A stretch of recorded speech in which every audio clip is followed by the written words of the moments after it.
Sur le fil, des histoires vraies vécues par des chrétiens d'aujourd'hui. Clémence Martin.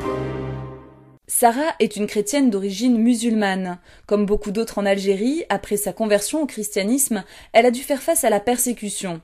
Sa voix a été modifiée pour des raisons de sécurité. On l'écoute.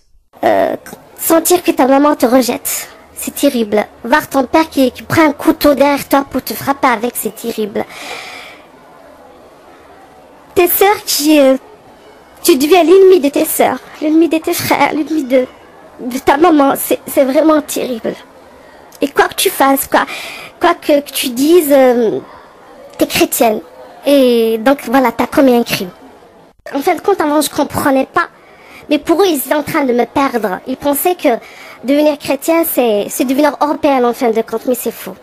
Et puis aussi, là, c'est vrai que la charia, le Coran, il dit que croire que Jésus-Christ est le Fils de Dieu, c'est blasphémer, c'est aller contre Dieu et tout. Et il y a la culture aussi, il y a aussi ce que la société va dire. Le fait de savoir que votre fille s'est convertie, qu'est-ce que les autres vont dire? Il y avait la culture, la religion et la société. Tout ça en fin de compte. On m'interdisait même de dire à mes amis que j'étais convertie. Mais moi, je pouvais pas cacher ça parce que c'était une telle joie de le dire. Et ça me donnait aussi une telle force au fond de moi intérieure. Et chaque jour, je me disais, non, Seigneur, je vais aller à l'église.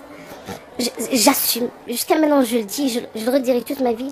C'est le seul véritable choix que j'ai fait. Comme Sarah, les chrétiens kabyles font souvent preuve d'une foi impressionnante. Et d'ailleurs, par sa persévérance, les proches de Sarah ont fini par accepter sa conversion. Retrouvez cette histoire et bien d'autres sur le site de l'ONG Portes Ouvertes, www.portesouvertes.fr.